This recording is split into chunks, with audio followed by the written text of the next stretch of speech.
너 이거 끝나면 윤진의 신혼집 좀 다녀와. 시어머니는 사과를 씹으며 아무렇지 않게 말했습니다. 제 손에는 방금 갈아낸 시아버님 기저귀 냄새가 그대로 배어 있었습니다. 사흘째 잠도 못 자고 코피까지 흘리며 병수발을 들던 제게 시어머니는 또 말했습니다. 너는 애도 없으니 시간은 남아돌 거 아니니? 남편도 거들었습니다. 우리 동생 바쁜데 네가 좀 해주면 되잖아. 그 순간 제 안에서 20해 동안 눌려있던 무언가가 끊어졌습니다. 저는 젖은 앞치마를 벗어 던지며 조용히 말했습니다.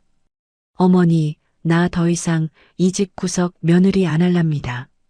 그 한마디가 김씨 집안을 무너뜨릴 시작이 될 줄 그들은 아직 몰랐습니다. 이야기 시작 전 저희 채널을 구독해 주시면 오늘 하루 큰 행운이 가득하시길 빌겠습니다. 오늘의 사연 시작합니다. 코를 찌르는 매캐한 악취가 시부모님 안방을 가득 채우고 있었고 저는 마스크도 없이 한쪽 손등으로 코끝을 슬쩍 가린 채 시아버님이 누워 계신 요 옆에 무릎을 꿇고 앉아 있었습니다. 한 손으로는 시아버님의 마른 다리 한쪽을 받쳐들고 다른 한 손으로는 묵직한 기저귀의 옆구리 테이프를 한 장 한 장 조심스럽게 뜯어내는데 누렇게 들러붙은 변이 시아버님의 허벅지 안쪽까지 두껍게 번져 있어서 물수건 한 장으로는 닦여지지가 않았습니다. 손목에 감아둔 보호대 위로 파스가 2겹이나 덧붙어 있었는데도 어른의 다리를 들어 올릴 때마다 어깨와 손목에서 찌릿한 통증이 번개처럼 솟구쳐 올라가 절로 미간에 구겨졌습니다. 아버님, 조금만 참으세요. 제가 금방 깨끗하게 해드릴게요. 저는 시아버님의 흐릿한 눈동자를 들여다보며 떨리는 목소리로 부드럽게 속삭였지만 시아버님은 알아듣지 못하는지 입을 해 벌린 채 천장만 멍하니 바라보고 계셨습니다. 아버님, 한 번만 더 힘주세요. 그래야 제가 옆으로 돌려드릴 수 있어요. 저는 시아버님의 어깨 밑으로 한 손을 깊숙이 밀어넣어 몸을 살짝 옆으로 눕히고는 새 기저귀를 펼쳐 엉덩이 밑에 깔아드릴 자리부터 매만졌습니다. 지난 사흘간 저는 단 한 번도 제대로 자리에 누워본 적이 없었고 새벽 무렵에는 쌍코피까지 터져 화장지로 콧구멍을 틀어막은 채 시아버님의 미음을 끓여드렸습니다. 손가락 마디마디가 얼얼하고 시야가 빙글빙글 도는데도 저는 한 번도 손을 멈출 수가 없었습니다. 그때 안방 문이 벌컥 열리는 소리가 나더니 시어머님 장미숙이 한 손에 깎다만 사과 한 조각을 들고 들어와 인상부터 와락 구겨버렸습니다. 아이고, 이게 무슨 냄새야. 미영아, 너 일을 어떻게 했길래 방을 아주 똥밭으로 만들어놨어. 장미숙이 들고 있던 사과 조각을 우물우물 씹으면서 핏대선 두 눈으로 바닥에 떨어진 손톱만 한 변 자국 하나를 손가락 끝으로 가리키며 삿대질을 했습니다. 어머니, 죄송해요. 지금 바로 닦을게요. 바로는 무슨 바로야. 애초에 안 흘리게 해야지. 너는 머리를 장식으로 달고 다니니. 제가 말을 채 끝맺기도 전에 장미숙은 발끝으로 제 무릎을 툭 치며 혀를 끌끌 찼습니다. 우리 아들이 너 같은 거 데려와서 먹이고 재웠으면 똥기저귀 하나는 군소리 없이 갈아야지. 내 친정 엄마였어도 이렇게 굼떴겠니? 더 조심할게요. 죄송해요, 어머니. 조심은 무슨 조심. 입만 살아서 죄송하다, 죄송하다. 진심이면 방꼴이 이 모양이겠니? 어이구, 내 팔자야. 저는 입술 안쪽을 꽉 깨물며 물수건을 다시 적셔 바닥에 변 자국을 닦아내고는 손가락 끝이 미세하게 떨려오는 것을 들키지 않으려고 일부러 고개를 푹 숙여버렸습니다. 장미숙은 그런 제 정수리를 잠시 내려다보다가 갑자기 무엇이 떠올랐다는 듯이 손뼉을 짝 마주쳤습니다. 아 참, 그렇지. 너 이거 끝나면 윤진의 신혼집 좀 다녀와. 저는 변 묻은 손을 멈추고 천천히 고개를 들어 장미숙의 얼굴을 올려다보았습니다. 윤지 아가씨 집이요? 그래. 우리 윤지가 가게 일도 하고 새신랑 챙기느라 얼마나 바쁜데. 집 청소할 정신이 있겠니? 신혼집이 돼지우리가 됐다는데 시댁 어른들이 오시면 그 망신은 누가 책임질 거야. 어머니, 저도 지금 몸살이 심해요. 새벽부터 코피도 났고요. 코피 좀 났다고 세상 무너졌니? 가서 화장실 물때까지 싹 벗겨놓고 와. 너는 애도 없잖아. 시간은 남아돌 거 아니니. 애도 없으니까. 그 5글자가 제 가슴 한복판에 무거운 못처럼 깊숙이 박혀 들어와 숨이 턱 막혀왔고 두 손에 들려있던 물수건이 저도 모르게 바닥으로 툭 떨어졌습니다. 결혼한 지 꼬박 20해가 흘렀지만 끝내 아이가 들어서지 않았다는 그 한 가지 이유로 김씨 집안 식구들은 저를 사람 취급조차 하지 않았습니다. 명절상 앞에서 친척 결혼식장 한가운데서 동네 슈퍼 한복판에서까지 장미숙은 저를 손가락질하며 씨바지 하나도 못한 며느리라 떠들어댔습니다. 왜 또 그런 눈으로 쳐다봐? 내가 없는 말 했니? 애 없는 건 사실이잖아. 서러우면 네가 낳았어야지. 장미숙이 사과 조각을 또 한 입 베어 물고는 저를 위아래로 훑어보며 콧소리를 길게 흘렸습니다. 저는 변이 묻은 두 손을 멍하니 내려다보며 그 자리에 한참 동안 굳어 있었고 손등 위로 푸르스름한 핏줄이 돋아오르더니 보호대가 땀과 물기에 젖어 누런 자국을 만들어내고 있었습니다. 지난 20해 동안 저는 새벽 5시면 어김없이 눈을 떠 남편 김윤석이 운영한다는 분식집 주방으로 출근했습니다.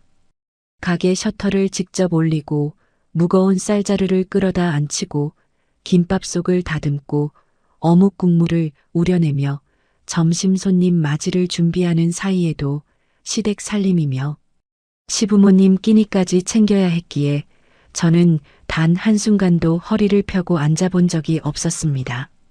점심 장사가 끝나면 시댁으로 달려가 시아버님 약을 챙겨드린 뒤 다시 가게로 돌아와 저녁 장사를 준비했고 가게 일이 끝나고 나면 그날 번 현금을 챙기는 사람은 언제나 시어머님 장미숙이었습니다. 장미숙은 10,000원짜리 지폐를 한 장 한 장 침을 발라가며 세어보고는 통째로 자기 지갑 안쪽에 쑤셔 넣었지만 정작 며느리인 제 손에는 단돈 10,000원 한 장조차 쥐어준 적이 없었습니다. 미영아, 너 시집와서 쌀 한 톨 굶어 본 적 없잖니. 그런데 무슨 돈이 그렇게 필요해서 자꾸 손을 벌려. 어머니, 돈 달라는 게 아니에요. 가게 양념이 떨어져서 사야 해요. 그런 것도 네가 알아서 아껴 써야지. 네가 야무지질 못하니까 우리 윤석이만 죽어나는 거야. 장미숙의 그 말이 두 귀에 못이 박이도록 울려댔지만 저는 한 번도 그 말에 입을 떼지 못한 채 그저 고개만 끄덕여왔습니다. 그러던 어느 날부터 저는 시장에서 거스름 돈으로 받은 동전 몇 잎과 손님이 더 주고 간 잔돈 1,000원짜리 한 장을 한 푼, 두 푼 따로 모으기 시작했습니다. 안방 옷장 가장 깊숙한 곳에 묻어둔 오래된 한복 보자기 속에 빛바랜 통장 하나를 숨겨두고 1,000원짜리 한 장이 손에 들어올 때마다 그 통장을 살며시 펼쳐들고는 손바닥을 가만히 그 위에 얹어보곤 했습니다. 그 통장은 제게 그저 통장이 아니라 언젠가는 사람답게 한 번만이라도 살아보고 싶다는 작은 희망 한 조각을 품은 부적과도 같았습니다. 기저귀 갈던 손을 마저 움직여 시아버님께 새 기저귀를 채워드린 뒤 저는 묵직한 쓰레기 봉투의 입구를 2번, 3번 단단히 묶어들고 안방을 천천히 빠져나왔습니다. 거실에서는 막가게에서 돌아온 남편 김윤석이 빨래 바구니를 발로 툭툭 차며 신경질부터 부리고 있었습니다. 야, 강미영. 내 작업복 어디 갔어? 입을 게 하나도 없잖아. 김윤석은 제가 손에 든 기저귀 봉투를 보고도 인상부터 와락 찌푸리더니 거실 한복판에서 빨래통을 발로 한 번 더 거칠게 걷어찼습니다. 하루에 빨래 한 번 돌리는 것도 버거워.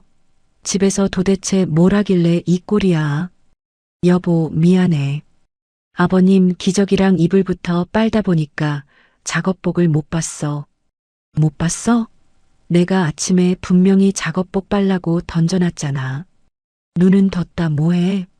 저는 봉투를 한쪽 구석에 내려놓으며 시큰거리는 손목을 슬쩍 주물렀고 김윤석은 그런 제 손목을 흘끔 한번 내려다보더니 콧방귀부터 뀌었습니다. 손목? 또 엄살이야? 그렇게 아프면 남들은 어떻게 사는데? 그리고 어머니가 윤지 집 청소하라셨다며. 왜 아직도 안 갔어? 김윤석이 한 손으로 제 어깨를 쿡쿡 찌르며 현관 쪽으로 등을 떠밀듯이 손짓했습니다. 동생 신혼집 좀 치워주는 게 그렇게 억울해? 너 요즘 왜 이렇게 따지고 들어? 거실 소파에 다리를 떡하니 꼬고 앉아 사과를 마저 깎아먹던 장미숙이 그 모습을 보며 입꼬리를 슬쩍 위로 끌어올렸고 모자가 짠 듯이 저를 양옆에서 얼가매는 형국이 되었습니다. 우리 윤석이가 맞는 말했다. 미영아, 앞치마 벗고 당장 가. 윤지가 너 기다리다 지치겠다. 알겠습니다, 어머니. 이번까지만요. 저는 한 손으로 시아버님이 누워 계신 안방 문틀을 가만히 짚고 섰습니다. 손바닥 아래로 거친 나뭇결의 감촉이 까슬하게 와닿았고 바로 그 순간 가슴 깊은 곳 어딘가에서 단단했던 무언가가 천천히 식어가는 소리가 들렸습니다. 저는 고개를 들어 거실 소파에 앉아 희죽거리는 시어머님과 그 옆에서 빨래통을 발로 굴리고 있는 남편의 얼굴을 천천히 번갈아 가며 바라보았습니다. 20해. 저는 김씨 집안에서 정확히 20해를 며느리라는 이름표 하나만을 단 채 살았습니다. 그러나 그 20해 동안 저는 단 한 번도 강미영이라는 제 이름 석자로 불려본 적이 없었습니다. 제 두 눈동자 속에서 그동안 가까스로 흔들리던 미약한 온기가 차갑게 가라앉기 시작했습니다. 며칠 전 시누이 김윤지가 운영하는 동네 미용실 문턱을 넘어서던 그 순간을 저는 평생 잊을 수가 없습니다. 김윤지는 마흔을 코앞에 두고 늦깎이 결혼식을 올린 시누이로 미용실 한쪽 거울 앞에 다리를 꼬고 앉아 손톱에 매니큐어를 칠하다가 들어오는 저를 거울 속으로 흘끈 쳐다보았습니다. 옳게 왔네. 저기 구석에 빗자루 있지. 김윤지가 매니큐어 솔을 호로록 흔들며 턱 끝으로 한쪽 구석을 가리켰고 미용실 안에서 머리를 만지던 손님 두 분과 어린 직원 아이가 약속이나 한 듯 일제히 제 쪽으로 고개를 돌렸습니다. 아가씨, 머리카락 쓸라고요? 바닥 좀 깨끗하게 쓸어줘. 우리 가게 곧 단골 손님 오시는데 머리카락 굴러다니면 모양이 안 나잖아. 제가 아침부터 가게 일하고 와서 손목이 좀 그래서요. 잠깐 앉았다가 도와드리면 안 될까요? 옳게 그게 무슨 소리야. 시누이가 부르면 와서 거들어주는 게 도리지. 친정에선 그런 거 안 가르쳤어. 김윤지가 거울 속에서 저와 눈도 마주치지 않은 채 매니큐어 칠하던 손에 입김만 호 하고 불어댔습니다. 저는 어깨에 둘러매고 갔던 낡은 가방을 한쪽 의자 모서리에 가만히 내려놓고 구석에 세워둔 빗자루를 두 손으로 끌어쥐었습니다. 손목에 감아둔 보호대가 빗자루 자루에 닿을 때마다 욱신거리는 통증이 팔꿈치까지 타고 올라왔는데도 저는 이를 악물고 바닥에 떨어진 머리카락을 한 올 한 올 쓸어 모았습니다. 아, 그리고 올게. 저기 안쪽에 수건도 좀 빨아줘. 어제 손님들이 막 써대서 깨끗한 게 한 장도 없거든. 네, 아가씨. 응. 그리고 다 끝나면 오늘 우리 신혼집 좀 들러서 거기 화장실도 좀 봐줘. 우리 신랑이 더러운 거 진짜 못 참는 사람이거든. 김윤지가 매니큐어 마지막 손가락에 마무리 칠을 하면서 너무도 자연스럽게 말을 늘어놓는데 어린 직원 아이가 옆에서 작은 목소리로 소곤거리는 소리가 제 귓등을 스쳐 지나갔습니다. 원장님, 저분 친언니세요? 아니야. 우리 올케야. 그냥 좀 부려 먹어도 돼. 김윤지가 어깨를 으쓱하며 입꼬리를 슬쩍 위로 올렸고 미용실 손님 한 분이 그 말에 푹하고 웃음을 터뜨려 버렸습니다.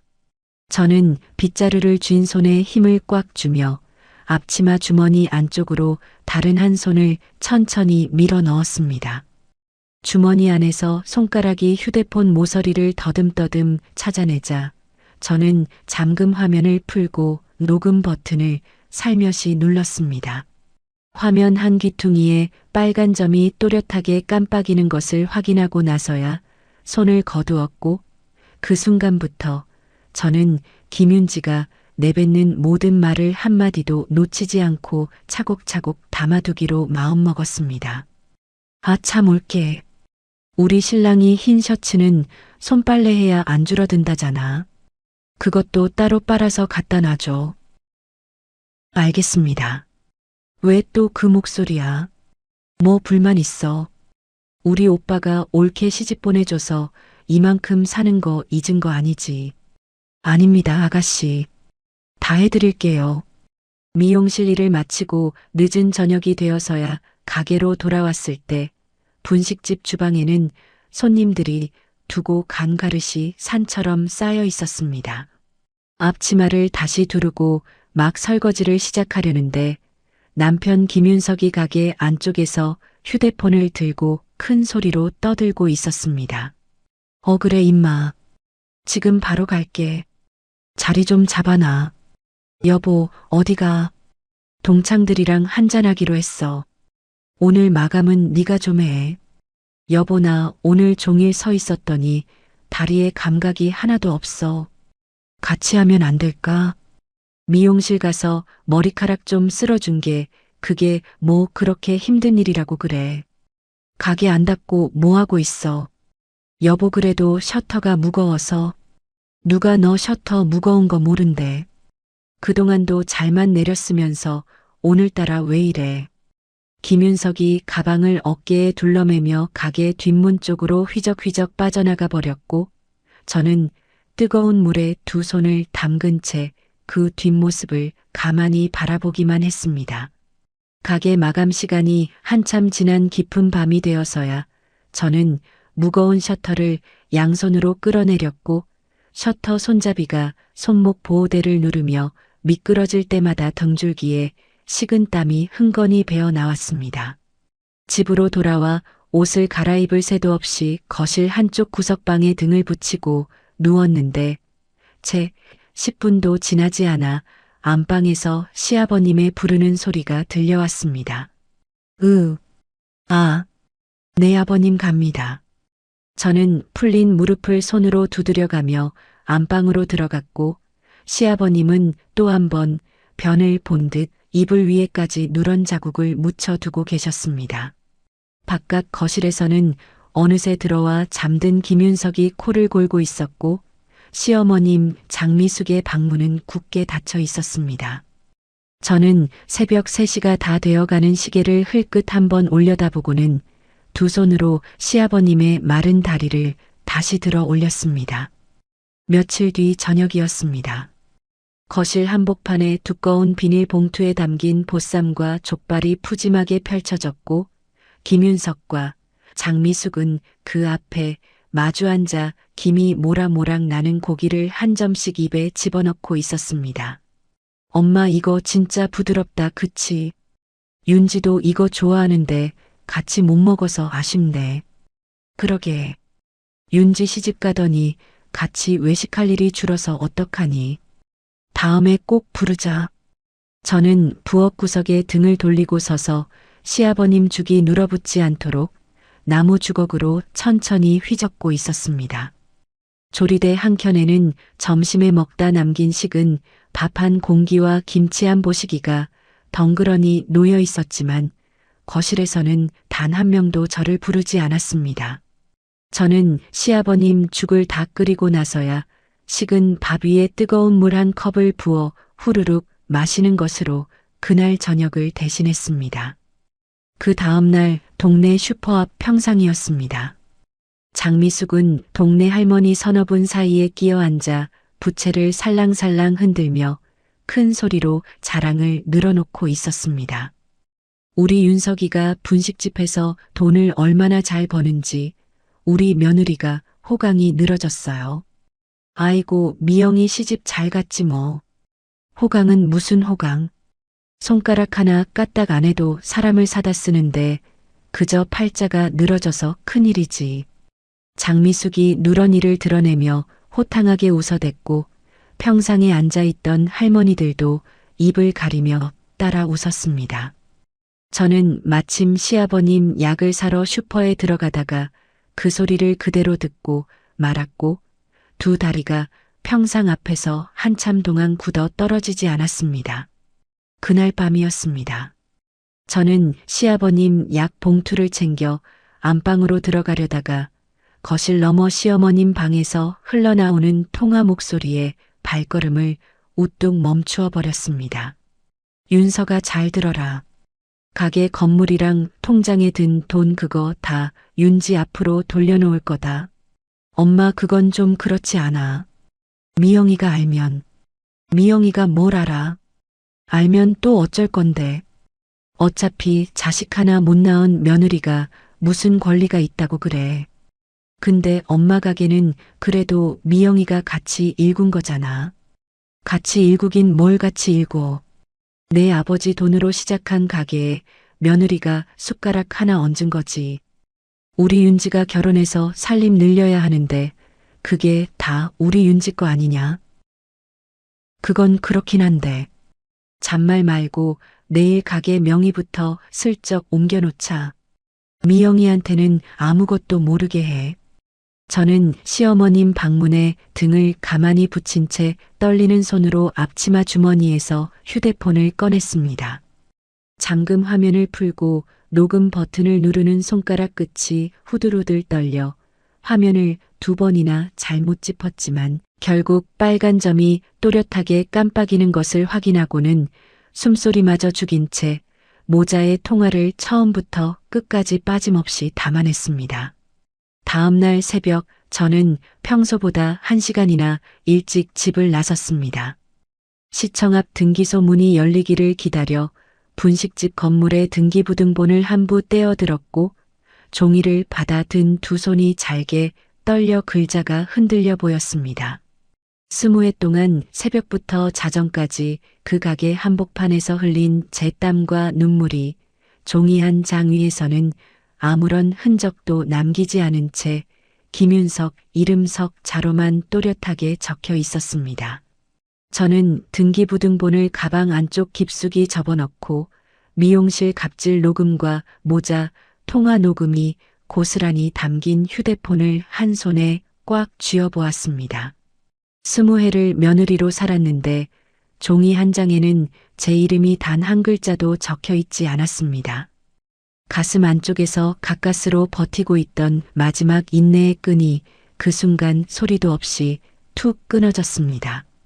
거실 한복판에 굳어 서 있던 저를 향해 장미숙이 소파에서 천천히 일어나 다가오더니 손에 들고 있던 작은 쪽지 한 장을 제 눈앞에 쑥 내밀었습니다. 잡아다라. 우리 윤진의 신혼집 현관 비밀번호다. 어머니. 별표 0349형. 들어가서 안방부터 거실까지 싹 다 쓸고 닦고 와. 윤지가 살림이 처음이라 그릇 정리도 제대로 못한다잖니. 어머니, 저 지금 진짜로 몸이 안 좋아요. 새벽부터 코피도 났고 아버지 기저귀 갈다가 허리도 영 못 펴겠어요. 코피 좀 났다고 호들갑은. 그리고 화장실 물때를 빠득빠득 다 벗겨놓고 와. 사돈댁 어른들이 오시면 그 망신을 어쩌라고 그래. 어머니, 진짜 한 번만 봐주세요. 다른 날에 가면 안 돼요. 그게 무슨 미친 소리니? 신우이가 부르면 그날 그 시간에 가는 게 며느리 도리지. 장미숙이 쪽지를 제 앞치마 주머니에 직접 쑤셔 넣으며 입가에 비릿한 웃음을 흘렸습니다. 애도 못 낳은 네가 도대체 하는 일이 뭐가 있다고 입을 대발씩 내미니. 밥통에 밥만 축내는 주제에 무슨 유세를 부려. 저는 손에 든 묵직한 쓰레기 봉투에 매듭을 한 번 더 단단히 졸라매며 손바닥에 손톱 자국이 깊게 박힐 때까지 주먹을 꽉 끌어쥐었습니다. 가슴 한복판에서 무언가가 부글부글 끓어오르는데 그것이 분노인지 슬픔인지조차 분간이 되지 않았습니다. 그 순간 현관문이 거칠게 열리는 소리와 함께 막가게에서 돌아온 김윤석이 거실 안으로 성큼 들어섰습니다.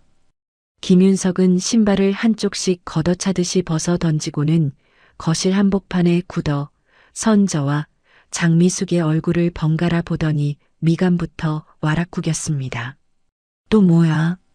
무슨 일인데 어머니 얼굴이 또 저래. 내 마누라가 글쎄 신우이 신혼집 한번 치우러 다녀오라는데 입이 대빨이 나왔다 아니냐?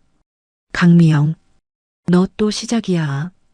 김윤석이 거실 바닥에 가방을 내팽개치고는 성큼성큼 다가오더니 한 손으로 제 어깨를 거칠게 그러쥐고 현관 쪽으로 등을 밀어댔습니다. 넌 며느리 도리 하나 제대로 못해서 어머니 역정을 나게 하냐? 동생 좀 도와주는 게 그게 그렇게 싫어. 여보 나 정말 못 가. 못 가긴 뭘 못 가. 가라면 가. 여보 진짜로 못 가겠다고. 나 사람 좀 살자. 이 여자가 진짜 어디다 대고. 김윤석이 손바닥을 위로 치켜 올리며 저를 위협하듯 한 발 다가서던 그 순간 제 안에서 무언가가 쩌렁쩌렁한 소리를 내며 깨져나갔습니다. 저는 손에 들고 있던 묵직한 기저귀 쓰레기 봉투를 한번 크게 휘둘러 거실 한복판 마룻바닥에 있는 힘껏 내동댕이 쳐버렸습니다. 쾅! 무거운 봉투가 바닥을 치면서 입구가 와락 터져나갔고 시아버님의 변이 묻은 휴지와 더러운 물이 거실 바닥 위로 쫙 쏟아져 사방으로 튀어나갔습니다. 으악! 이게 무슨 짓이야?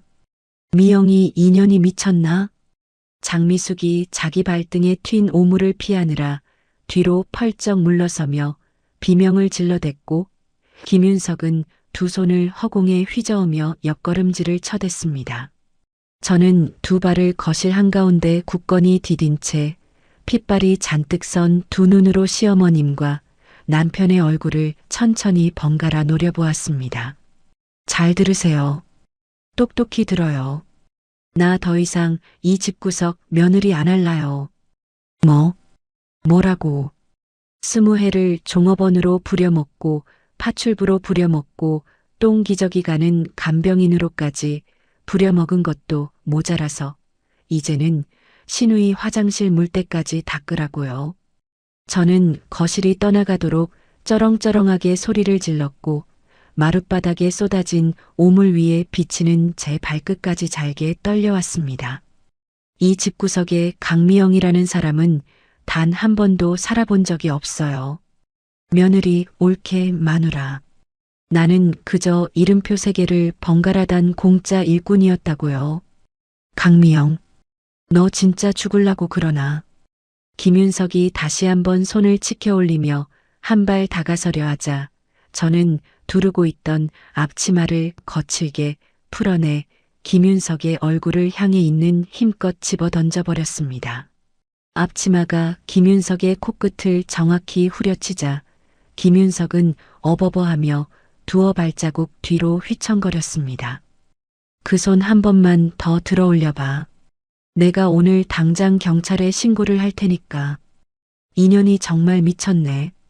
어머니도 잘 들으세요. 어머니가 우리 아버지 기저귀 한 번이라도 갈아본 적 있어요.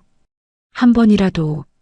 장미숙이 입을 벙긋거리며 한 발 뒤로 물러섰지만 끝내 단 한마디 대답도 내놓지 못한 채 입술만 부르르 떨고 서 있을 뿐이었습니다. 저는 두 사람의 얼굴은 더 이상 쳐다보지도 않은 채 거실을 가로질러 옷장이 있는 작은 방 안으로 성큼성큼 걸어 들어갔습니다. 손이 떨려 옷장 손잡이가 자꾸 미끄러지는데도 저는 가장 깊숙한 곳에 묻어둔 한복 보자기 안에서 띠빠른 통장 한 권을 꺼내 손바닥 안에 꽉 그어쥐었습니다.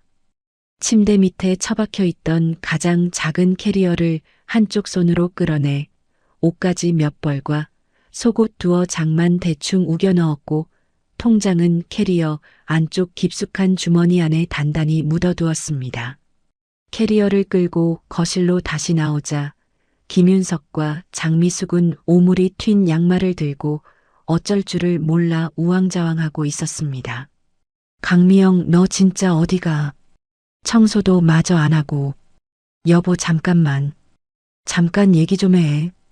할 얘기 없어. 다음부터는 변호사 통해서 봐. 저는 캐리어 손잡이를 양손에 꽉 그어쥐고는 현관문을 박차듯이 활짝 열어젖혔습니다. 어머니, 우리 아버지 기저귀 오늘부터 어머니가 직접 갈아드리세요. 20해 동안 한 번도 안 갈아보셔서 손에 익으시려면 시간이 좀 걸리실 거예요. 미영아, 너 진짜 이러는 거 아니야. 미영아. 강미영. 야, 강미영. 너 한 발만 더 나가봐. 저는 두 사람의 외침을 한 귀로 흘려보내며 단 한 번도 뒤를 돌아보지 않은 채 캐리어 바퀴 소리를 또각또각 울리며 빌라 계단을 천천히 내려갔습니다. 현관문이 등 뒤에서 쾅 하고 닫히는 둔탁한 소리가 들리자 그제야 가슴 한복판에 막혀있던 무언가가 쑥 빠져나가며 두 다리에 힘이 풀려버렸습니다. 거실에 덩그러니 남겨진 김윤석과 장미숙은 한참 동안 입을 벌리고 서로의 얼굴만 멀뚱히 쳐다보았습니다. 어머니, 쟤 진짜 나갔어. 내버려둬라. 평생 집안일밖에 할 줄 모르는 무능한 게 어딜 가서 며칠이나 버티겠니? 하긴 그렇지. 돈도 없고 갈 데도 없을 텐데. 며칠 굶다 보면 제 발로 기어들어와서 잘못했다고 빌게 돼 있어. 두고 봐라. 장미숙이 발끝에 묻은 오물을 휴지로 툭툭 닦아내며 코웃음을 길게 흘렸고 김윤석도 어이가 없다는 듯 마른 입꼬리를 비틀어 올렸습니다. 그러나 두 사람의 등 뒤로는 거실 바닥에 쏟아진 시아버님의 병과 더러운 휴지가 그대로 펼쳐져 있었고 그것을 치워야 할 사람의 자리가 처음으로 텅 비어 있었습니다. 빌라 골목 어기 모퉁이를 돌아 나오던 저는 큰 길가 낡은 간판에 모텔 불이 깜빡이는 것을 발견하고 그 안으로 캐리어를 끌고 들어갔습니다. 프런트 너머에 앉아있던 늙은 주인 아주머니가 졸린 눈으로 저를 한번 흘끔 올려다보더니 별다른 말 없이 열쇠 하나를 내밀었습니다. 하룻밤 얼마예요? 4만 원이요. 안쪽으로 들어가서 왼쪽 세 번째 방. 네, 감사합니다. 저는 지폐 4장을 카운터 위에 가지런히 올려놓고 캐리어를 끌고 안쪽 좁은 복도로 들어갔습니다. 방문을 열자 곰팡내가 코를 찔러왔지만 그 안에는 저를 부르는 사람도 닦으라는 사람도 가라는 사람도 없었습니다. 저는 캐리어를 한쪽에 세워두고 좁은 침대 모서리에 그대로 풀썩 주저앉았습니다. 손목 보호대를 풀어내자 누렇게 변색된 살같이 드러났는데 그 위에 두 손을 가만히 올려놓고 한참 동안 멍하니 천장만 올려다보았습니다. 20해 만이었습니다. 누구의 부름도 누구의 호통도 들리지 않는 그 고요한 밤이 20해 만이었습니다. 다음 날 아침이 밝아오자 저는 휴대폰으로 미리 찾아둔 법률구조공단의 위치를 확인하고 곧장 그 건물로 향했습니다. 접수 창구에 앉아 무료 상담 신청서를 적어 넣는 동안 가방 안에서 종이 봉투 하나를 꺼내 무릎 위에 가만히 올려놓았습니다. 봉투 안에는 그동안 모아둔 정형외과 진단서 몇 장과 신경안정제 약 봉투, 등기부등본, 그리고 두 종류의 녹음 파일이 담긴 작은 메모리 카드가 들어 있었습니다. 상담실 안에서 만난 변호사는 40대 중반쯤 되어 보이는 차분한 여자였습니다. 저는 떨리는 목소리로 20해 동안 분식집과 시댁에서 어떻게 살아왔는지를 더듬더듬 풀어놓았고, 변호사는 종이에 한 줄 한 줄 받아 적으며 천천히 고개를 끄덕였습니다. 강미영님, 지금 가장 먼저 결정하셔야 할 부분이 있습니다. 네, 말씀하세요. 이대로 그냥 헤어지실 건지 아니면 그동안 일하신 몫을 정당하게 받아내실 건지요. 받아내고 싶습니다. 한 푼이라도 다 받아내고 싶어요. 그러면 이혼만 신청하는 게 아니라 재산을 나누는 절차도 같이 가야 합니다. 가게 건물이 시아버님 명의가 아니라 남편분 명의로 되어 있다고 하셨죠? 네. 어제 등기부등본을 떼어왔어요. 그러면 그 가게 건물이랑 부부명의 통장에 들어있는 돈, 이게 다 같이 나눌 수 있는 재산이 됩니다. 시어머님이 따로 가지고 있는 재산은 못 건드리지만 가게 건물이랑 가게 돈은 두 분이 함께 일군 거니까요. 그럼 지금 당장 뭐부터 해야 돼요? 변호사가 안경을 한번 축혀 올리고는 펜 끝으로 종이 위를 콕콕 짚었습니다. 우선 가게 건물이랑 통장이 다른 사람한테 넘어가지 못하게 묶어두는 절차부터 진행할 겁니다. 어머님이 따님 앞으로 빼돌리려고 하셨다는 통화 녹음, 그것이 결정적인 증거가 됩니다. 네. 그 녹음이랑 등기부등본 다 가져왔어요. 잘하셨어요. 이거 가지고 오늘 안으로 신청서 접수하겠습니다. 빠르면 일주일 안에 결과가 나올 거예요. 저는 변호사 앞에서 두 손을 무릎 위에 가지런히 모은 채 20해 만에 처음으로 누군가 제 편이 되어주는 따뜻한 기운을 느꼈습니다. 같은 시각 남편 김윤석은 분식집 문을 열고 들어가 산더미처럼 쌓인 식자재와 손질되지 않은 채소 더미를 보고 있었습니다. 김윤석이 휴대폰을 들어 제 번호를 눌렀지만 저는 모텔 침대에 앉아 진동하는 화면을 한번 흘끗 보고는 화면을 뒤집어 버렸습니다. 강미영, 야, 이거 안 받을 거야. 이 시간까지 어디서 뭐하고 있는 거냐? 음성 메시지에서 김윤석의 거친 목소리가 새어나왔지만 저는 그 소리를 한번 듣고는 그대로 삭제 버튼을 눌러버렸습니다. 부재중 전화는 그날 하루에만 30통이 넘게 쌓였고 저는 그 모든 알림을 한 번에 무음으로 돌려놓고는 다시 변호사와 통화를 이어갔습니다. 오후가 되자 김윤석은 동네 게시판에 파트타임 직원을 구한다는 종이를 황급히 붙였습니다. 새벽 5시부터 자정까지 일하고 월급은 깎겠다는 조건을 보고 들어오는 사람이 단 한 명도 없었습니다. 이거 뭐 이상한 가게 아니에요? 시급은 또 왜 이렇게 낮아요? 지원한다며 잠깐 들렀던 한 청년이 김윤석의 얼굴을 한번 훑어보고는 그대로 가게 문을 박차고 나가버렸습니다. 김윤석은 끓이다 만 어묵 국물 앞에서 머리를 두 손으로 쥐어뜯었지만 그 거대한 가게를 혼자 굴릴 방법이 더는 보이지 않았습니다. 같은 시각 시부모 집 안방은 더욱 처참한 꼴을 하고 있었습니다. 장미숙은 시아버님의 기저귀를 갈아보겠다며 안방으로 들어섰지만 문턱을 넘자마자 변 냄새에 코를 틀어막고 헛구역질부터 했습니다. 으욱, 이게 사람이 견딜 냄새냐? 으욱.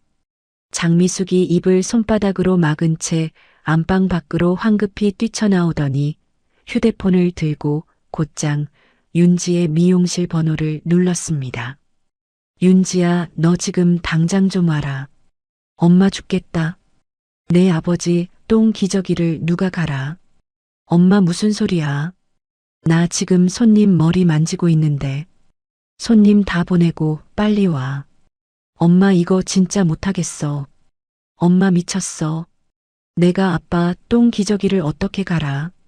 그 냄새 한번 배면 우리 가게 손님 다 떨어진다고. 윤지야, 이런 말이 어디 있니? 아무리 그래도 친아버지인데. 엄마가 자초한 일이잖아. 옳게 도망가게 만든 게 누군데. 인연이 진짜 어디다 대고. 엄마, 나 진짜 바쁘니까 끊어. 다신 전화하지 마. 뚝. 윤지는 통화 종료 버튼을 매정하게 누른 뒤 휴대폰을 한쪽으로 휙 던져버렸고 장미숙은 휴대폰을 귀에 댄 채 한참 동안 멍하니 거실 한복판에 서 있었습니다. 안방에서는 시아버님이 또다시 우는 소리를 내며 며느리만 부르고 있었습니다. 미영아, 미영아 어디 갔니? 장미숙이 두 손으로 귀를 틀어막으며 거실 소파에 풀썩 주저앉아 버렸습니다. 며칠 뒤 오후 변호사가 신청한 재산 묶어두기 절차가 법원에서 받아들여졌습니다. 가게 건물과 부부명의 통장은 그날부터 김윤석이 마음대로 팔거나 빼돌릴 수 없게 단단히 잠겨버렸고 통화 녹음과 등기 정황은 재산을 빼돌리려 했다는 정황 잔고로 깔끔하게 정리되었습니다. 이튿날 점심 무렵 분식집 안에서 어묵을 휘젓고 있던 김윤석에게 우편물 하나가 도착했습니다. 누런 봉투를 뜯어든 김윤석의 얼굴이 한순간에 시뻘겋게 달아오르더니 그 자리에서 봉투를 손으로 와락 구겨 쥐었습니다. 이혼 소장이라고. 이게 무슨... 김윤석이 주방 식탁을 한 손으로 거칠게 뒤엎어버리자 식탁 위에 놓여있던 그릇과 양념통이 바닥으로 와르르 쏟아져 내렸습니다. 그릇 깨지는 소리가 가게 안을 가득 메우는 가운데 김윤석은 곧바로 시어머님에게 전화를 걸어 거친 숨을 내쉬었습니다. 엄마, 그년이 진짜 변호사 쓰고 이혼 소장 보냈어. 뭐? 그게 무슨 소리야? 엄마 우리도 변호사 쓰자. 그년이 어디까지 가는지 한번 보자고. 그래라. 그깟 며느리 따위에 우리 김씨 집안이 휘둘릴 수는 없지. 돈 좀 들여서라도 그년 콧대를 꺾어놔야지. 장미숙이 부르르 떨리는 목소리로 큰 소리를 쳤고 김윤석도 가게 안 깨진 그릇 더미 위에 발을 굳건히 디딘 채 콧날을 잔뜩 축혀 올렸습니다. 그러나 두 사람 그 누구도 알지 못했습니다. 저는 이미 그 두 사람의 모든 거짓말이 담긴 녹음 파일을 변호사 손에 고스란히 쥐어준 뒤였습니다. 이혼 소장이 접수된 지 2달이 흐른 어느 날 오후 변호사 사무실 책상 너머로 차분한 목소리가 흘러나왔습니다. 강미영님, 가사조정 기일이 한 달 뒤 오전 10시로 잡혔습니다. 네 변호사님, 그 안에 제가 할 일은 따로 없을까요? 이쪽 증거 정리는 마무리되어 가니까요. 강미영님은 강미영님 일상을 단단히 다져두세요. 일하면서 돈을 벌고 계신다는 게 법원 앞에서도 가장 큰 힘이 됩니다. 저는 변호사 사무실을 나와 곧장 동네 변두리 골목으로 발걸음을 옮겼습니다. 시청 뒷길에서 한참을 걸어 들어간 곳에 작은 점포 하나가 셔터를 내린 채 비어 있었고 셔터 위에 붙은 임대 문의 종이를 한참 동안 올려다보았습니다. 점포 안은 8평 남짓 비좁았지만 통유리 너머로 햇살이 따뜻하게 바닥에 깔리고 있었습니다. 사장님, 여기 보증금이 얼마예요? 500에 월세 40이요. 권리금은 없어요. 제가 오늘 바로 계약하겠습니다. 부동산 사장 앞에서 망설임 없이 도장을 꺼내든 제 손끝이 가볍게 떨려왔지만 그 떨림은 더 이상 두려움이 아니었습니다. 저는 비상금 통장에 모아둔 1,000만 원의 소상공인 정책자금에서 빌린 소액 대출 1,500만 원을 더해 두 손에 잡힌 종잣돈으로 계약서 위에 도장을 꾹 눌렀습니다. 다음 날 새벽 4시 반, 저는 동대문 도매시장 한복판을 누비고 있었습니다. 어둠이 채 가시지 않은 시장 통로는 짐을 나르는 사람들의 발걸음과 호객 소리로 가득 들어차 있었고 저는 그 사이를 누비며 무 한 단 한 단을 두 손으로 직접 만져보았습니다. 사장님, 이 콩나물 한 박스에 얼마예요? 5,000원이요. 가져가실 거면 4,500에 드릴게. 한 박스 받을게요. 그리고 저 양파도 2망 부탁드려요. 새댁 장사하시나 봐요. 새벽에 안 졸리고 좋네요. 네, 사장님. 저 오늘부터 반찬 가게 시작해요. 저는 사장님 손에 10,000원짜리 2장을 가지런히 건네고는 거스름 돈을 받아들며 환하게 웃어 보였습니다. 20해 만에 거울 속 제 얼굴에 찌든 그늘 대신 가벼운 미소 한 가닥이 떠올라 있었는데 정작 저 자신에게도 그 모습이 낯설게만 느껴졌습니다. 같은 시각 김윤석의 분식집 주방은 정반대의 풍경을 그리고 있었습니다. 새벽 늦게까지 술을 마시고 들어온 김윤석이 부어오른 얼굴로 튀김솥 앞에 서 있었지만 손이 마음대로 움직이지 않아 기름 온도가 시뻘겋게 뜨거워져 버렸습니다. 아니 이게 또 왜 이렇게 까매? 김윤석이 새카맣게 탄 오징어 튀김한 덩어리를 집게로 들어 올리며 거친 욕설을 내뱉었지만 그 옆에 새로 들어선 손님 2사람이 그 모습을 보고는 그대로 발길을 돌려가게를 나가버렸습니다. 사장님, 여기 김밥 2줄 포장이요. 네, 잠시만 기다리세요. 김윤석이 김밥을 마는 손이 자꾸 미끄러져 김밥이 가운데서 두 동강 나버렸고 옆구리에 든 시금치가 줄줄 새어나왔습니다. 손님 아주머니가 그 김밥을 한 입 베어 물고는 얼굴을 와락 구겼습니다. 사장님, 이거 맛이 왜 이래요? 예전 김밥이 아닌데. 이 김밥이 왜요? 똑같은 김밥인데. 새댁 사장님이 만들던 김밥은 이런 맛이 아니었어요. 환불해 주세요. 환불은 무슨 환불이에요? 손님 그냥 가세요. 아니 이게 어디서 짜증이야. 다신 안 와. 단골 손님 서너 사람이 환불을 요구하며 가게를 박차고 나가 버리자 점심 매출은 그 전달의 반토막으로 뚝 떨어져 버렸습니다. 시부모 집의 사정은 더욱 처참한 꼴로 굴러떨어지고 있었습니다. 며칠째 기저귀를 제대로 갈지 못한 시아버님은 사타구니에 시뻘건 발진이 돋아 올라 밤새 고래고래 고함을 질러댔습니다. 아이고 아이고 아파 죽겠어.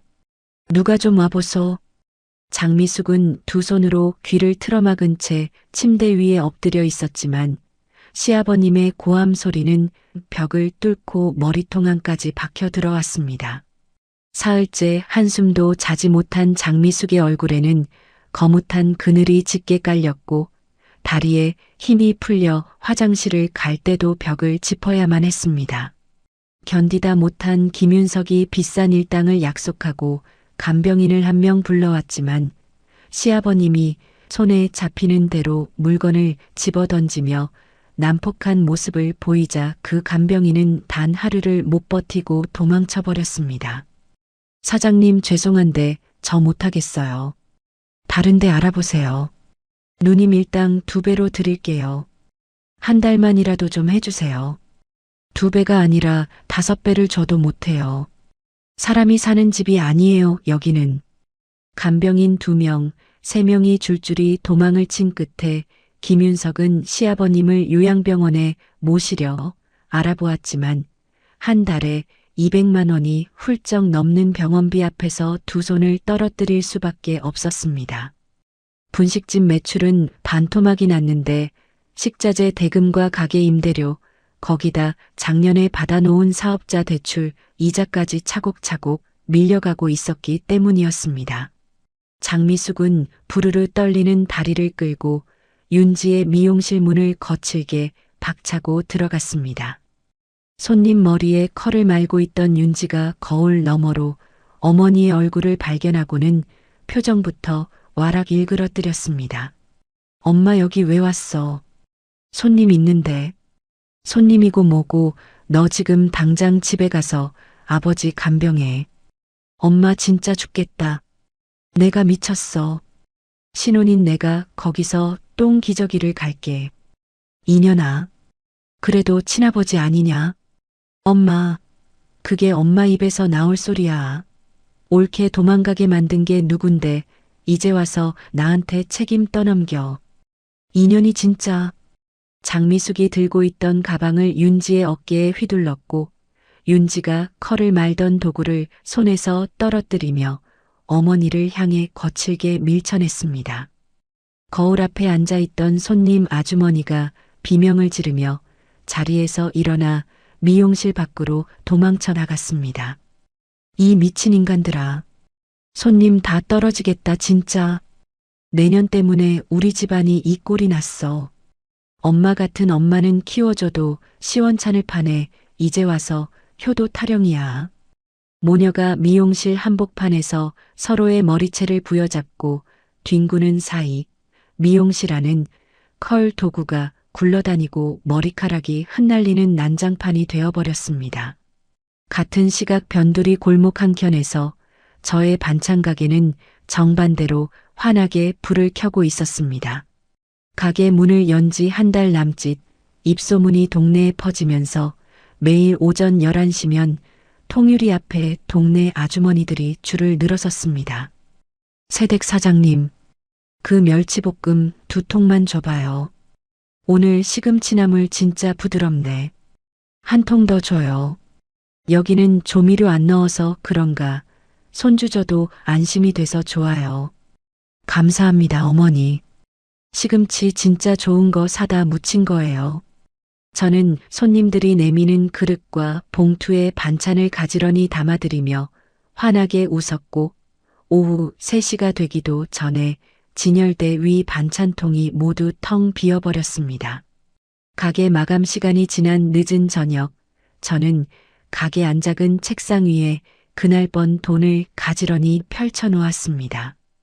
10,000원짜리 지폐와 5,000원짜리 지폐가 차곡차곡 쌓여가는 가운데 저는 한 장 한 장 손가락 끝으로 가만히 만져보았습니다.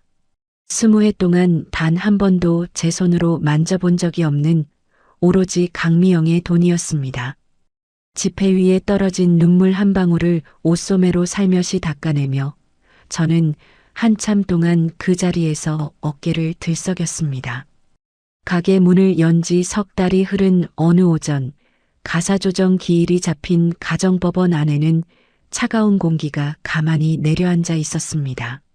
복도 끝 조정실의 문틈 사이로 새어나오는 형광등 불빛이 대리석 바닥 위에 길게 누워 있었고 저는 변호사를 따라 그 빛을 한 발 한 발 가만히 밟으며 걸어 들어갔습니다.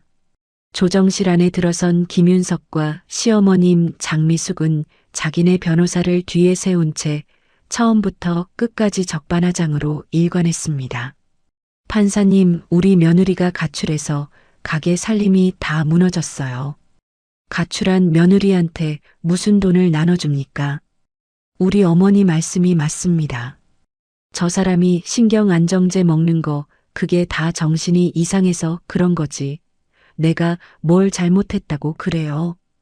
조정위원이 안경 너머로 두 사람을 한참 동안 차분히 바라보다가 길게 한숨을 내쉬었지만 김윤석은 가게 통장이며 건물 등기가 모두 자기 것이라며 끝까지 말꼬리를 잡고 늘어졌습니다. 저는 변호사 옆 의자에 두 손을 무릎 위에 가지런히 모으고 앉아 책상 위에 놓인 누런 봉투 한 장을 손가락 끝으로 가만히 어루만져 보았습니다. 그 봉투 안에는 시어머님과 남편이 재산을 빼돌리려 모의했던 통화녹음과 미용실에서 윤지가 저를 부려먹던 그 모든 말이 단 한마디도 빠짐없이 담겨 있었습니다. 저는 그 봉투를 한 손으로 살며시 누르며 20해 동안 꾹꾹 눌러두었던 모든 모욕이 이제는 종이 한 장 한 장으로 단단하게 굳어 있다는 사실에 가슴 한복판이 묵직하게 차오르는 것을 느꼈습니다. 강미영님 측은 오늘 조정안을 받아들이시겠습니까? 받아들일 수 없습니다. 정식 재판으로 가겠습니다. 네, 알겠습니다. 그러면 오늘 조정은 결렬된 것으로 정리하겠습니다. 조정위원의 단호한 한마디에 김윤석의 얼굴이 한순간에 시뻘겋게 달아오르며 두 눈동자가 좌우로 빠르게 흔들렸고 옆에 앉아있던 장미숙은 다리를 부르르 떨며 입술을 깨물다가 결국 자기네 변호사의 어깨를 손등으로 툭 두드렸습니다. 변호사는 두 사람을 향해 어색하게 고개를 흔들 뿐 그 어떤 변명도 내놓지 못한 채 서류를 챙기기에 바빴습니다. 법원 정문을 빠져나오기 무섭게 우리 측 변호사가 미리 준비해둔 또 다른 종이 한 장이 김윤석 앞으로 송달되었습니다. 이게 또 뭐야 변호사 양반. 가압류 결정문입니다. 가게 건물이랑 부부명의 통장은 오늘부터 마음대로 처분하실 수 없습니다. 가압류라니. 이게 도대체 어떻게 되는 거야? 김윤석이 종이를 양손으로 와락 구겨 쥐었지만 그 종이 한 장이 의미하는 무게는 김윤석의 손아귀에 그대로 잡혀버렸습니다. 김윤석의 얼굴이 새파랗게 질려가는 모습을 저는 법원 계단 위에서 가만히 내려다보았고 그 순간 가슴속 깊은 곳에서 묵직했던 응어리 한 정어리가 천천히 풀려나가는 듯한 느낌이 들었습니다. 며칠 사이 식자재 대금 독촉 전화가 분식집으로 빗발쳤지만 통장에 손을 댈 수도 건물을 담보로 다시 돈을 빌릴 수도 없게 된 김윤석은 결국 가게 셔터에 임시 휴업 안내문을 한 장 붙이고는 가게 문을 닫아버렸습니다. 20회 동안 새벽 5시면 어김없이 셔터가 올라가던 그 가게가 며느리 한 사람이 떠난 지 5달 만에 셔터를 영영 내려버린 셈이었습니다. 시부모 집 안방에서는 며칠째 기저귀를 갈지 못한 시아버님의 방에서 시큼한 썩은 내가 진동하며 거실 벽지에까지 누런 얼룩이 베어들었습니다. 시아버님의 사타구니 발찌는 더욱 짓물러 살같이 벌겋게 벗겨졌고 시아버님은 가느다란 목소리로 며느리만 부르고 있었습니다. 미영아, 미영아 어디 갔니? 너 어디 갔니? 거실 소파 위에는 두툼한 이불을 머리끝까지 뒤집어 쓴 김윤석이 잠을 자는 척 웅크리고 있었습니다. 김윤석은 손수건을 코에 단단히 두른 채 한 손으로 휴대폰만 만지작거리며 안방 쪽으로는 단 한 발자국도 다가가지 않은 채 이불 끝자락만 자꾸 다리 사이로 끌어당겼습니다. 야, 김윤석, 너 거기서 자빠져 있을 거야. 장미숙이 거실로 들어서며 김윤석의 등을 발끝으로 툭 걷어찼고 김윤석은 이불 속에서 더 깊이 몸을 웅크리며 입을 비중 내밀고 짜증 섞인 목소리를 내뱉었습니다. 엄마 좀 그만해. 엄마 갑질만 안 했어도 이 사단이 안 났잖아. 이놈이 어디다 대고 큰 소리야. 맞잖아. 미용실로 신혼집으로 사람을 그렇게 부려먹는데 어느 천하장사가 안 도망가. 그래도 네가 가장이면 내 마누라 단속을 했어야지. 단속은 무슨 단속이야. 엄마가 만날 똥 기저귀 갈라고 시키니까 도망간 거지. 내가 시켰니? 미영이 그년이 알아서 한 거지. 엄마, 그게 말이 돼. 모자가 거실 한복판에서 서로 삿대질을 하며 큰 소리를 쳐댔고 안방에서는 시아버님의 가느다란 신음소리가 끊임없이 흘러나오는데도 두 사람은 단 한 번도 그 소리에 귀를 기울이지 않았습니다. 장미숙은 두 손을 허리에 척 얹은 채 거실 한복판을 빙빙 돌았고 김윤석은 이불을 다리 사이에 끼운 채 소파 위에서 두 발만 동동 굴렀습니다. 그 순간 현관문 비밀번호를 누르고 들어선 윤지가 그 광경을 보고는 그대로 현관 앞에 굳어 서버렸습니다. 엄마, 오빠, 또 뭐 하는 거야? 윤지야 잘 왔다. 마침 너한테 돈 좀 빌려달라고 부르려던 참이었어. 뭐? 돈? 가게 임대료가 2달 밀렸어. 1,000만 원만 좀 융통해줘봐. 오빠 미쳤어? 내가 무슨 돈이 있어. 윤지가 코끝을 찡그리며 거실 안쪽으로 두어 발자국 들어선 순간 안방에서 흘러나오는 시큼한 냄새가 코를 와락 찔러왔고 윤지의 얼굴이 한순간에 새파랗게 질려갔습니다. 윤지는 입을 손바닥으로 막으며 헛구역질을 시작했고 두 다리가 후들거려 거실 벽을 짚어야만 했습니다. 으욱, 이게 무슨 냄새야? 내 아버지 방에서 나오는 거 아니냐? 윤지, 너 잠깐만 들어가서 좀 받아오. 엄마 미쳤어. 나갈래. 다시는 이 집에 안 와. 윤지야. 윤지야, 잠깐만.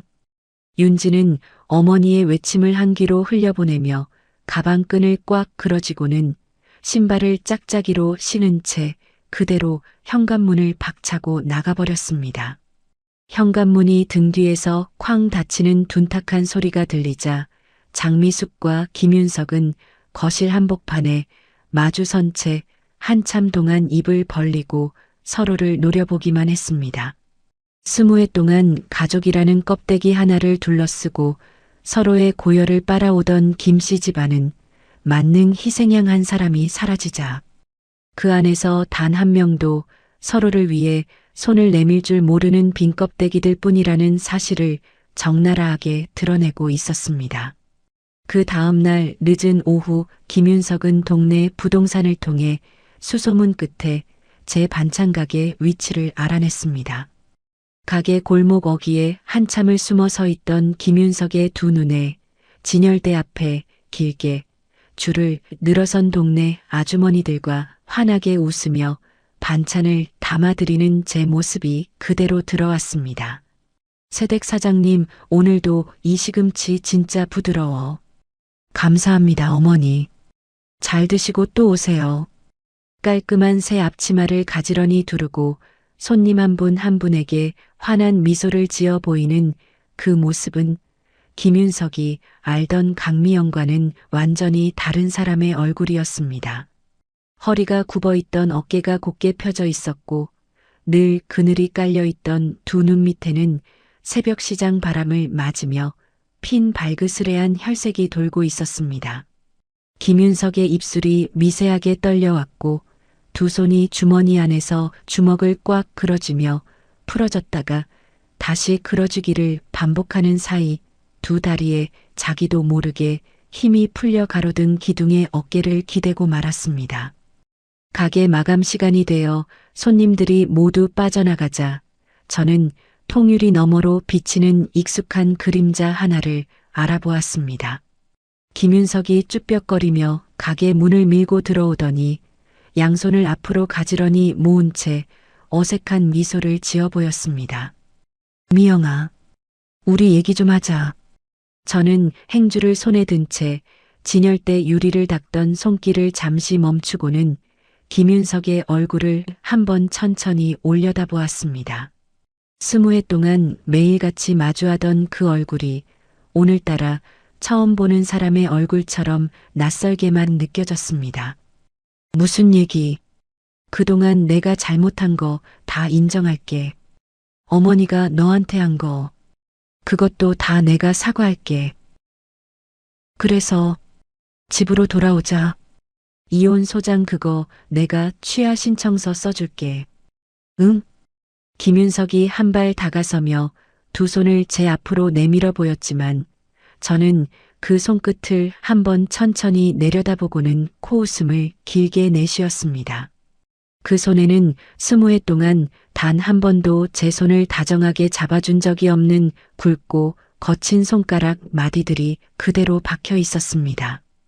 가게 망하니까 이제 와서 같이 일해달라는 거지. 내가 그것도 모를 줄 알았어. 미영아, 진짜 그게 아니야. 내가 너한테 진심으로. 손 치워. 저는 단 한 번도 흔들리지 않는 목소리로 김윤석의 손을 매몰차게 쳐내고는 가게 한쪽에 놓아둔 굵은 소금 한 줌을 한 손에 와락 집어 들었습니다. 두 번 다시 내 가게 앞에 어른거리지 마. 우리 사이에 남은 건 법정에서 볼 일밖에 없어.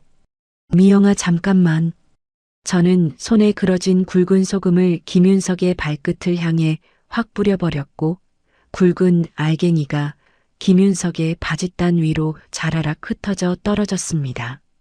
김윤석이 두 손으로 바짓단을 털어내며 어쩔 줄 몰라 하는 사이 저는 가게 안쪽으로 발걸음을 돌리며 셔터를 천천히 끌어내려 버렸습니다. 셔터가 김윤석의 코끝 바로 앞에서 쾅 하고 멈추는 소리가 가게 안을 가득 메우는 그 순간 저는 등 뒤로 흘러나오는 김윤석의 거친 숨소리를 단 한 번도 돌아보지 않았습니다. 며칠 뒤 아침나절 가게 셔터를 막 끌어올리고 진열대를 정리하던 저는 통유리 너머로 들려오는 익숙한 목소리에 손길을 우뚝 멈추었습니다. 가게 앞 골목 한복판에서 시어머님 장미숙이 두 손으로 가슴팍을 부여잡은 채 큰 소리로 울음을 터뜨리고 있었고 그 옆에는 김윤석이 어깨를 푹 늘어뜨린 채 어머니의 팔을 붙들고 있었습니다. 두 사람의 등 뒤로는 출근길 동네 상인들이 하나둘씩 발걸음을 멈춰 모여들고 있었습니다. 아이고 며느리야. 미영아 한 번만 봐주라. 응? 장미숙이 두 무릎을 가게 앞 시멘트 바닥 위에 털썩 내려놓더니 두 손바닥을 비비며 머리를 깊숙이 조아렸습니다. 아버지가 글쎄 며느리만 찾으셔. 어제도 밤새도록 미영아 미영아 그러시는데 내가 어떻게 그 얼굴을 봐. 미영아 어머니가 진짜 잘못했대. 한 번만 와서 아버지 얼굴이라도 한 번만 봐줘. 김윤석이 어머니 옆에 같이 무릎을 꿇으며 두 손을 머리 위로 가지런히 모았고 동네 상인 네댓 사람이 그 광경을 보며 입을 가리고 수군거리기 시작했습니다. 저는 가게 안에서 통유리 너머의 그 광경을 가만히 내려다보았고 두 손은 진열대 모서리를 가볍게 짚고 있었지만 단 한 줄기의 떨림도 그 안에서 흘러나오지 않았습니다. 세댁 사장님, 저분들 사장님 시댁 식구들이라면서요. 한번 봐드리는 게 어때요? 옆 가게 떡집 아주머니가 가게 안으로 고개를 빼꼼 내밀며 안타까운 목소리로 거들었지만 저는 그 말을 한번 가만히 듣고는 입꼬리를 천천히 끌어올렸습니다. 아주머니, 저분들이 우리 가게 앞에서 영업 방해를 하고 있는 거예요. 다른 게 아니라요. 아, 그런가. 저는 행주로 손끝을 천천히 닦으며 가게 한쪽에 놓아둔 휴대폰을 손에 그려쥐고는 망설임 없이 112 번호를 차분하게 눌렀습니다. 여기 가게 앞에서 누가 영업 방해를 하고 있어요. 출동 좀 부탁드릴게요. 주소는 영광 반찬이고요. 미영아, 너 진짜 신고하는 거야. 미영아 어머니 좀 봐라. 어머니. 가게 앞에서 무릎을 꿇고 있던 두 사람이 일제히 고개를 들어 저를 향해 손을 휘저었지만 저는 휴대폰을 귀에서 떼면서 단 한 번도 두 사람의 얼굴을 마주보지 않았습니다. 5분도 지나지 않아 동네 파출소에서 경찰 두 사람이 도착했고 가게 앞 골목에는 어느새 구경꾼이 한 줄로 늘어서 있었습니다. 사장님 무슨 일이세요? 저 두 분이 우리 가게 앞에서 무릎을 꿇고 큰 소리로 울며불며 영업을 방해하고 있어요. 아이고 경찰관님. 우리는 그냥 가족이라서 얘기 좀 하러 온 거예요. 가족끼리 왜 이러는데? 맞아요. 우리 며느리한테 잠깐 말 좀 하러 온 거지 영업 방해는 아니에요. 장미숙과 김윤석이 동시에 경찰관 앞에서 두 손을 휘저으며 발뺌을 했고 김윤석은 한 손으로 제 어깨를 잡으려고 두어 발자국 다가서기까지 했습니다. 저는 김윤석의 손을 한 발 옆으로 비켜서며 차분한 목소리로 경찰관을 향해 말을 이어갔습니다.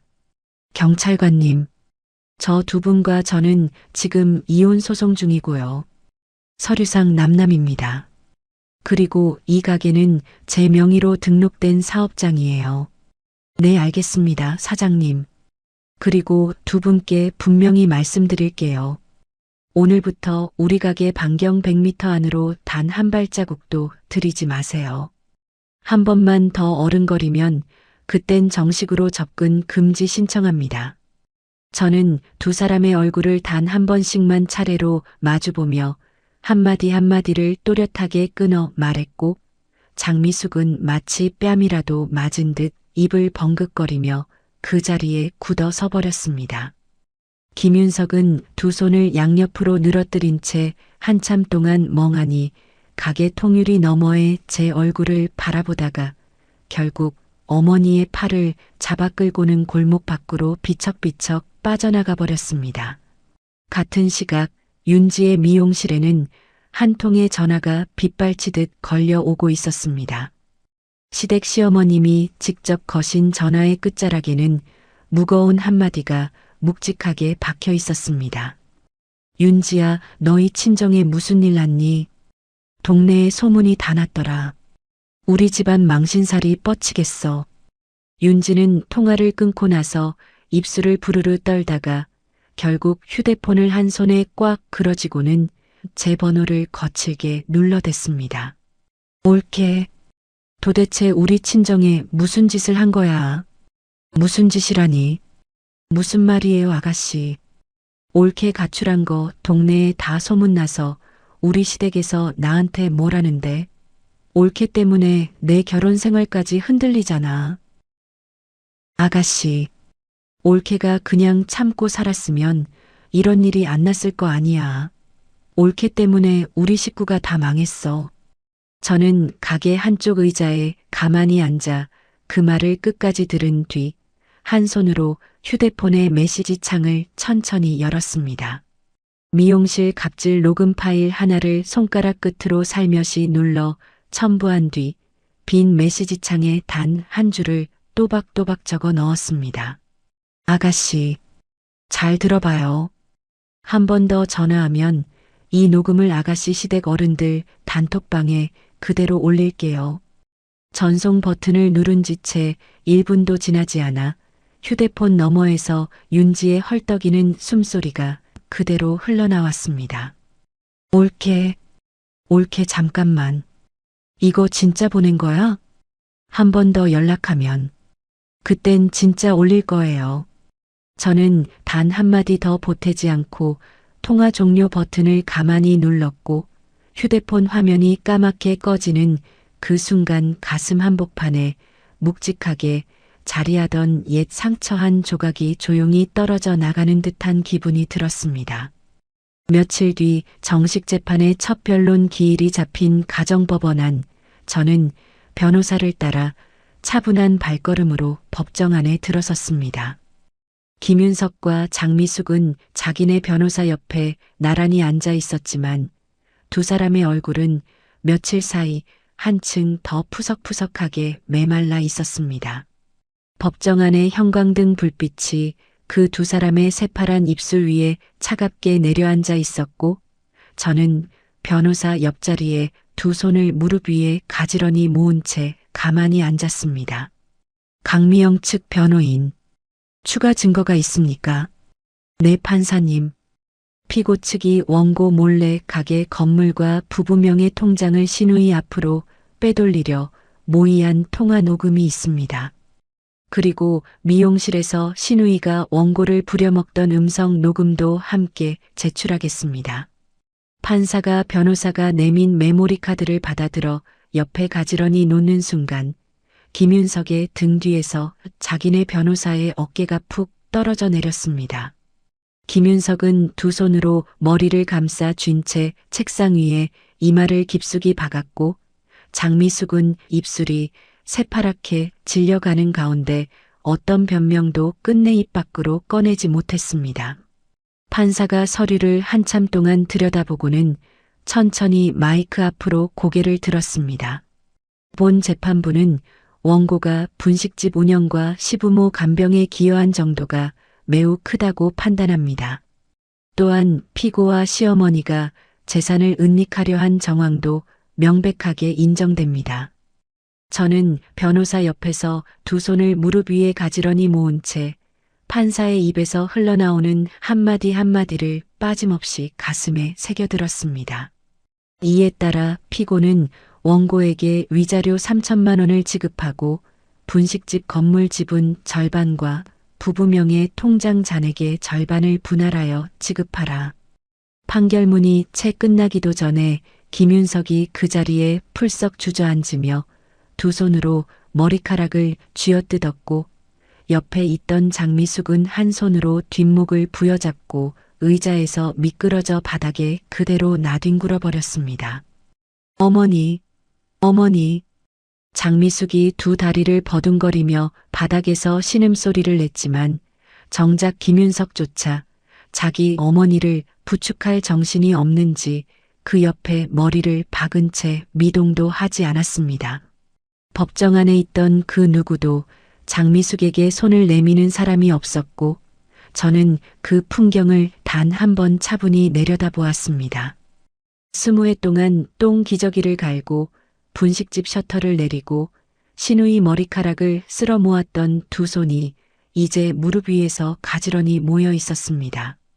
저는 두 사람의 무너진 모습을 한 번 더 천천히 내려다본 뒤 변호사와 함께 법정 문을 향해 발걸음을 옮겼습니다.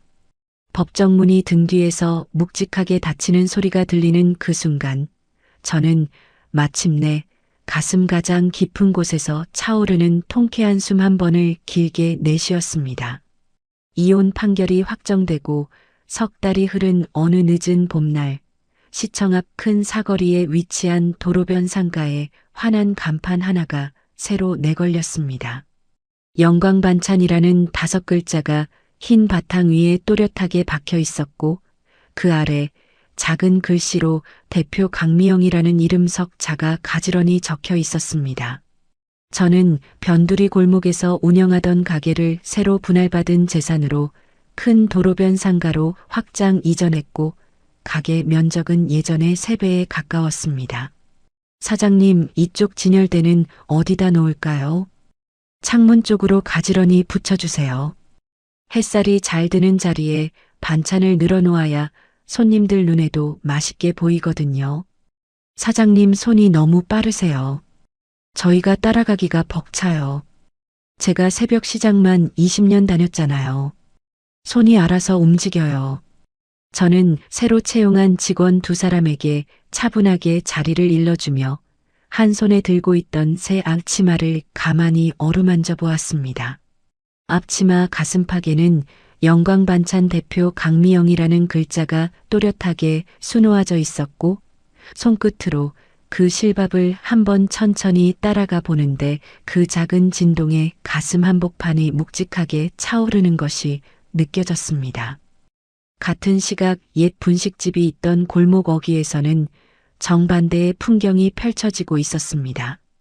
김윤석의 분식집은 끝내 식자재 대금과 임대료를 감당하지 못한 채 간판을 내렸고 셔터 위에는 임대문이라는 종이 한 장만 덩그러니 붙어 펄럭이고 있었습니다. 건물 지분 절반마저 분할로 잃어버린 김윤석은 그날부터 새벽 5시면 노란 조끼를 두른 채 동네 인력시장 앞에 서서 일감을 받기 위해 다른 사람들 사이에 머리를 숙이고 줄을 서야만 했습니다. 오늘은 철근 나르기 한 군데에 미장 잡일 한 군데 있어요. 손 드시는 분. 여기요. 저요. 아저씨 어디 일해보셨어요? 손이 너무 곱네. 분식집 했어요. 분식집 사장이 여기까지 오셨네. 일단 오늘은 미장 보조로 갑시다. 김윤석이 두 손에 묻은 흙먼지를 옷자락에 슥슥 닦으며 인력시장 봉고차에 어색하게 올라타는 사이 시부모 집 안방에서는 또 다른 풍경이 벌어지고 있었습니다. 장미숙은 분식집 매출이 끊긴 그날부터 빚쟁이들의 독촉 전화에 시달리기 시작했고 결국 견디다 못해 윤지의 신혼집 비밀번호를 누르고 들어가려 했습니다.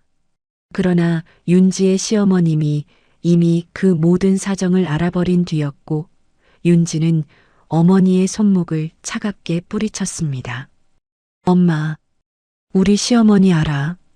더 이상 우리 집에 들어오지 마. 윤지야, 너 엄마한테 이러는 거 아니야. 잠깐만 머물 데가 없어서 그래.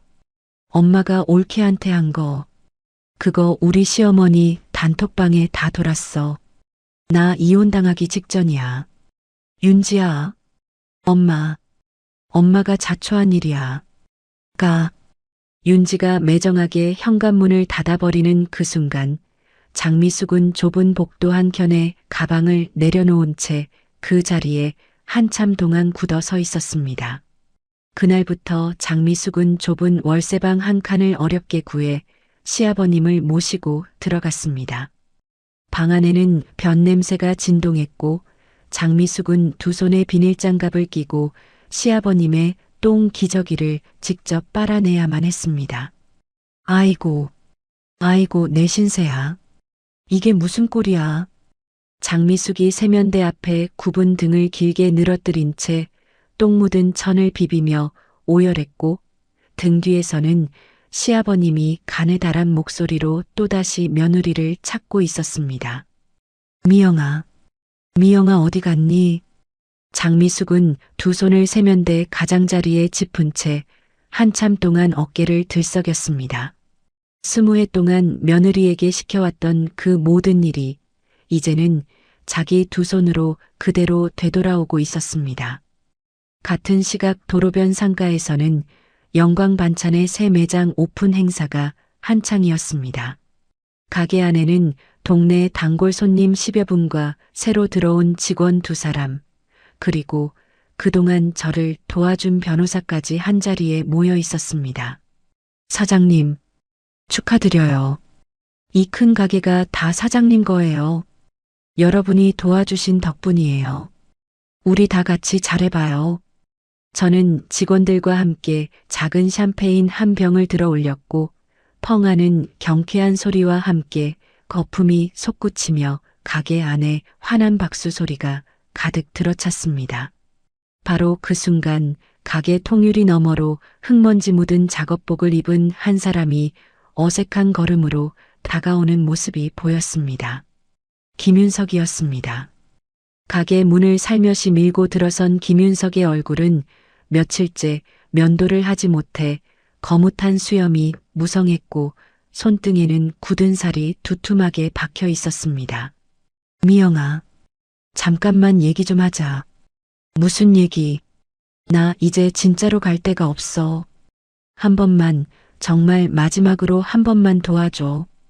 김윤석이 두 손을 가지런히 모아 앞으로 내밀었지만 저는 손에 들고 있던 샴페인 잔을 천천히 내려놓으며 김윤석의 얼굴을 한참 동안 가만히 마주 보았습니다. 20해 동안 매일같이 보아온 얼굴이었지만 그 안에서 단 한 줄기의 익숙함도 더는 느껴지지 않았습니다. 여긴 영광 반찬이야. 손님 아니면 들어오지 마. 미영아, 강미영, 한 번만 가. 2번 다시 찾아오지 마. 저는 단 한 번도 흔들리지 않는 차분한 목소리로 또박또박 끊어 말했고 손가락 끝 하나 미세하게 떨리지 않았습니다. 김윤석은 두 다리를 후들거리며 한 발짝 뒤로 물러서더니 결국 어깨를 푹 늘어뜨린 채 가게 문을 천천히 밀고 나갔습니다. 저는 통유리 너머로 비틀거리며 사라지는 김윤석의 뒷모습을 가만히 바라보았습니다. 그 자리에는 미움도 연민도 안쓰러움도 단 한 줄기 남아있지 않았고 오로지 처음 만난 낯선 행인을 바라보는 듯한 무관심만이 자리하고 있을 뿐이었습니다. 가게 정리를 마치고 늦은 저녁이 되어 저는 가게 문을 잠그고 큰 길가 인도를 천천히 걸어 내려왔습니다. 가방 안쪽 깊숙한 곳에서 낡고 늘어난 손목 보호대 하나를 한 손으로 꺼내 들었습니다. 20해 동안 시아버님의 기저귀를 갈고 분식집 그릇을 닦으며 단 한 번도 벗어본 적이 없던 그 보호대였습니다. 저는 그 보호대를 잠시 손바닥 위에 올려놓고 가만히 내려다보았고 곧이어 가로등 옆 쓰레기통 안으로 거침없이 던져 넣었습니다. 탁! 그 한 가지 소리에 20해 묵은 무게가 단번에 떨어져 나갔습니다. 집으로 돌아온 저는 책상이 거울 앞에 가만히 앉아 새로 만든 명함 한 장을 손바닥 안에 가지런히 펼쳐 놓았습니다. 영광반찬 대표 강미영. 며느리도 올케도 마누라도 아닌 그저 강미영이라는 이름 석자가 또렷하게 박혀 있었습니다. 저는 그 글자 위를 손가락 끝으로 천천히 어루만지며 거울 속 제 얼굴을 한참 동안 들여다보았습니다. 어디에도 그늘이 보이지 않았고 어디에도 굽은 어깨가 남아있지 않았습니다. 다음 날 새벽 동쪽 하늘에서 밝아오는 햇살이 도로변 상가 유리창 위로 따스하게 내려앉고 있었습니다. 저는 가게 앞에 서서 두 손을 셔터 손잡이에 가지런히 올리고는 어깨를 활짝 펴며 셔터를 힘차게 끌어올렸습니다. 드르륵.